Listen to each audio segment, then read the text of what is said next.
దేవునికి స్తోత్రం. నేటి యొక్క ఉదయకాల వాక్య సందేశం వింటున్నటువంటి ప్రేమైన దేవుని బిడ్డలారా, మీకందరికీ ప్రభు పేట నా యొక్క వందనములు తెలియజేస్తుంటున్నాను. నేటి దిన వాక్యమును మనం చదువుకుందాం. యెహోషువ గ్రంథము 3వ అధ్యాయము 5వ వాక్యం. యెహోవా మీ మధ్య అద్భుత కార్యములను చేయును. ప్రియమైనటువంటి దేవుని బిడ్డలారా, ఇక ఉదయకాల సమయంలో పరిశుద్ధాత్మ దేవుడు ఆనాడు ఇజ్రాయేలులకు అడ్డుగా వచ్చినటువంటి యోర్దాను నది చూసినప్పుడు ఆ యొక్క ఇజ్రాయెల్ ప్రజలు ఎంతో కలవరం పడ్డారు, భయపడ్డారు. అయ్యో, మేము ఎలాగ ఈ నదిని దాటగలము? ఈ నది యోర్దాను నది అవతల ఉన్నటువంటి ఆ కనాను వాగ్దాన దేశంలో మేము ఎలా చేరుకోగలము?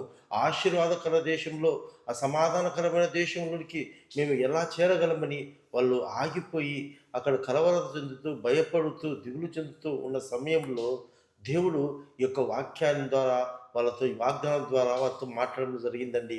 ఆ యొక్క వాళ్ళకి ఏ నది అయితే మేము దాటలేమనుకున్నారో, ఏ నదిని చూసి భయపడ్డారో, ఏ నది అడ్డుగా ఉందని వాళ్ళు కలవరపడ్డారో, దేవుడు ఆ నదిని ఆరిన నేలగా చేసి తన ప్రజలైనటువంటి వారిని వారి ఎదుట అద్భుత కార్యము దేవుడు జరిగించి వారిని ఆ నదిని, యోర్దాను నదిని దాటింపజేశాడండి.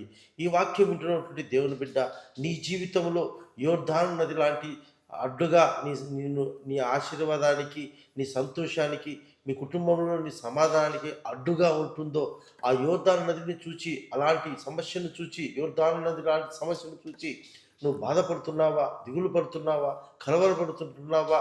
అయ్యో, నేను దాటలేనేమో, ఇంకా నేను అంతేనేమో, నేను ఇంకా ఈ సమస్య నుంచి నేను విడిపించబడలేనేమని, ఈ యొక్క పరిస్థితి నుంచి నేను బయటపడలేనేమని నువ్వు దిగులు చెందుతున్నట్లయితే, దేవుడు ఈ వాగ్దానము నీ జీవితంలో నెరవేర్చుటకే, ఈ యొక్క యోర్దాను నది లాంటి ఆ సమస్యను తొలగించుటకు దేవుడు నీ కుటుంబం మధ్య అద్భుత కార్యం జరిగించుటకు సిద్ధంగా ఉన్నాడు. అయితే ఆనాడు ఏ రీతిగా ఇజ్రాయిల్ను తమను తాము పరిశుద్ధపరచుకొని దేవుని ఆజ్ఞను అనుసరించారో, నేటి ఈ దిన వాక్యం వింటున్న నీ జీవితంలో కూడా, నీ కుటుంబాల్లో కూడా దేవుని పరిశుద్ధతకు ఆటంకపరిచే, అభ్యంతరపరిచే దేవుని అద్భుత కార్యం నీ కుటుంబంలో, నీ జీవితంలో జరగకుండా చేసేటువంటి ఆ పాపముల నుంచి ఇప్పుడే విడుదల, క్షమాపణ అడిగినట్లయితే, నీవు పరిశుద్ధపరచుకున్నట్లయితే, నీ కుటుంబాన్ని పరిశుద్ధపరచుకున్నట్లయితే, నువ్వు అధిగమించలేని యోర్దాను నది లాంటి ఆ సమస్యల నుండి దేవుడు ఈరోజే, ఈ క్షణంలోనే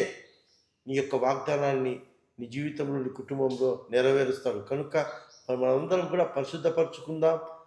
దేవుని యొక్క అద్భుత కార్యాలు మన యొక్క జీవితంలో జరిగించుకున్నట్టుకు అనుమతిద్దాం. అటు కృప దేవుడు మనకు దయచేయునుగాక. ఆమేన్.